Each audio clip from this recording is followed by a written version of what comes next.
ആ പരിശുദ്ധമായ റബീഉൽ നമ്മളിലേക്ക് കടന്നു വരുമ്പോൾ നമ്മുടെ ജീവിതത്തിൽ ഓരോ വർഷവും ഓരോ റബീഉൽ അവ്വൽ കടന്നു വരുമ്പോഴും നബിതങ്ങളുടെ ജന്മദിനം കടന്നു വരാറുണ്ട്.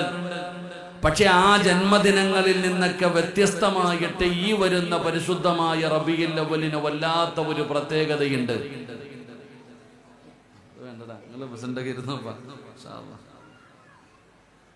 എല്ലാ വർഷവും റബീഉൽ അവ്വൽ മാസം നമ്മളെ തേടി വരുമ്പോ അതിൽ നിന്നൊക്കെ വ്യത്യസ്തമായിട്ട് എൻ്റെ പ്രിയപ്പെട്ട സഹോദരങ്ങളെ ഈ പരിശുദ്ധമായ റബീഉൽ അവ്വലിന് വല്ലാത്ത ഒരു പ്രത്യേകതയുണ്ട്. ഈ റബീഉൽ അവ്വലിന്റെ പ്രത്യേകത എന്താ? എൻ്റെ പ്രിയപ്പെട്ട സഹോദരങ്ങളെ, മഹാനായ ആദരവായ പ്രവാചകൻ നബി മുഹമ്മദ് മുസ്തഫ, നമ്മുടെ കരളിന്റെ കഷ്ടമായ മുത്തി നബി ജനിച്ചിട്ട് 1500 വർഷമാണ് തികയാൻ പോകുന്നത്. 1500ാമത്തെ നബിദിനമാണ്. അള്ളാഹുവിന്റെ പ്രവാചകൻ സല്ലല്ലാഹു അലൈഹി വസല്ലമ തങ്ങളുടെ ജന്മദിനം ഒന്ന് ചിന്തിച്ചു നോക്ക്. 1500 കൊല്ലം. എന്റെ പ്രിയപ്പെട്ടവരെ, ഈ പരിശുദ്ധമായ റബീഉൽ അവ്വൽ നമുക്ക് സ്വീകരിക്കുവാനും ആ റബീഉൽ അവ്വൽ നബിതങ്ങളോടുള്ള മഹബത്ത് പ്രകടിപ്പിക്കുവാനുമുള്ള ഒരവസരം അള്ളാഹു നമുക്ക് തരുന്നുണ്ടെങ്കിൽ നമ്മൾ എത്ര വലിയ ഭാഗ്യവാന്മാരാ. നമ്മൾ മനസ്സിലാക്കേണ്ട നമ്മൾ എത്ര വലിയ ഭാഗ്യവാന്മാരാ. അപ്പൊ 1500ാമത്തെ നബിദിനം നമ്മളിലേക്ക് കടന്നു വരുമ്പോൾ എന്റെ പ്രിയപ്പെട്ട സഹോദരങ്ങളെ, നമുക്ക് ചില ബാധ്യതകളും ചില കടമകളും നമുക്കുണ്ട്.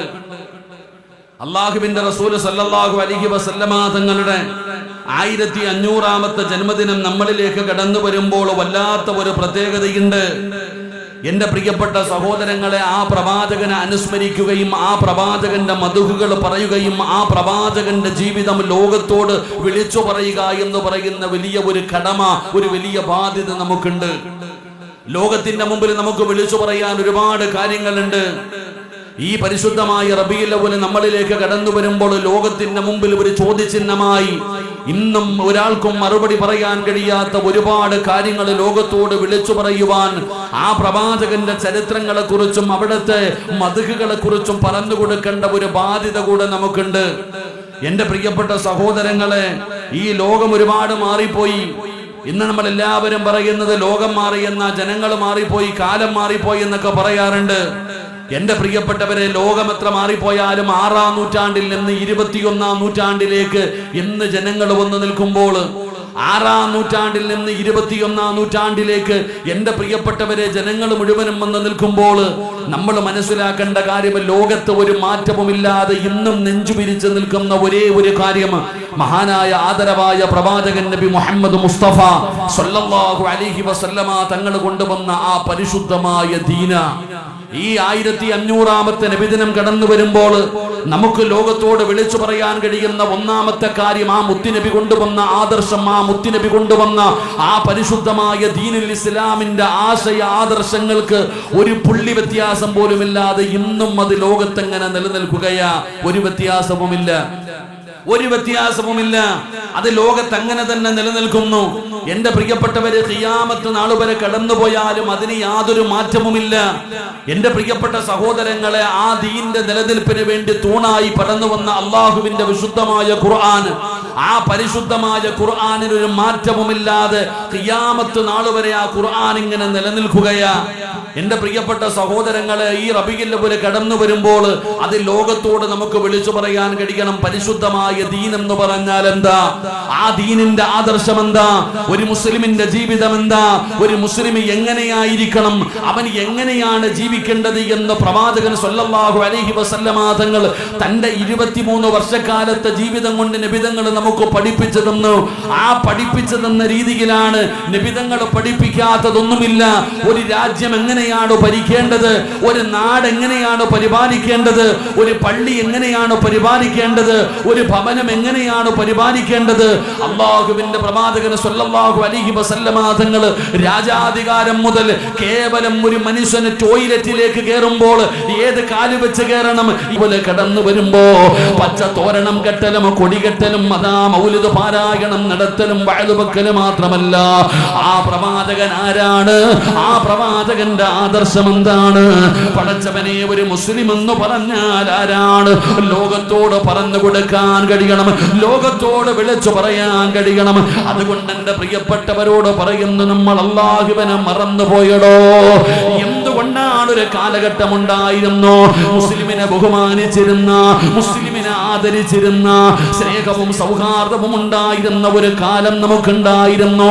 ഇന്നെല്ലാം മാറിയല്ലോ, ഇന്നെല്ലാം മാറിയല്ലോ. മുസ്ലിമിന്റെ വിഷയത്തിൽ ഒരാൾ പോലും ഇടപെടുന്നില്ല. അത് രാഷ്ട്രീയമാകട്ടെ, അല്ലെങ്കിൽ നാട്ടിലെ കാര്യമാകട്ടെ, ആരൊക്കെയാണെങ്കിലും പടച്ചവനെ മുസ്ലിമിന്റെ വിഷയത്തിൽ ഇടപെടാൻ ഇവിടത്തെ രാഷ്ട്രീയക്കാര് പോലും തയ്യാറാകുന്നില്ല. കാരണം കൂടിക്കഴിഞ്ഞാൽ അവനെയും ഒറ്റപ്പെടുത്തുകയാണ്. എന്തുകൊണ്ടാണ് ഇങ്ങനെ ഒരു അവസ്ഥ വന്നതെന്നറിയോ?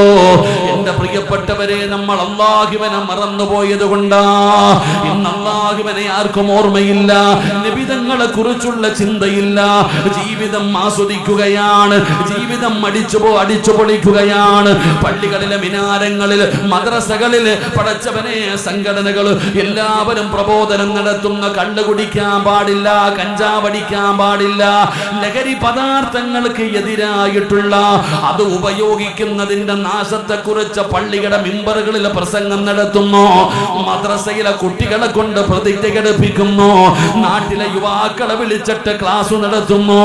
എല്ലാവരും കള്ളിനെയും കഞ്ചാവിനെയും മയക്കുമരുന്നിനെയും ലഹരി പദാർത്ഥങ്ങളെയും പേടിക്കുന്നടോ. അതിനെതിരായിട്ടുള്ള ബോധവൽക്കരണ ക്ലാസുകൾ നടത്തുമ്പോ എല്ലാവരും ഭയപ്പെടുന്നത് അതിനെയാണ്. എല്ലാവരും മയക്കുമരുന്നിനെ ഭയപ്പെടുന്നു, കള്ള് കുടിക്കുന്നവരെ ഭയപ്പെടുന്നു. എന്നാൽ മുസ്ലിം ഉമ്മത്തെ നമ്മളെല്ലാവരും മറന്നു പോകുന്ന ഒരു കാര്യമുണ്ടോ?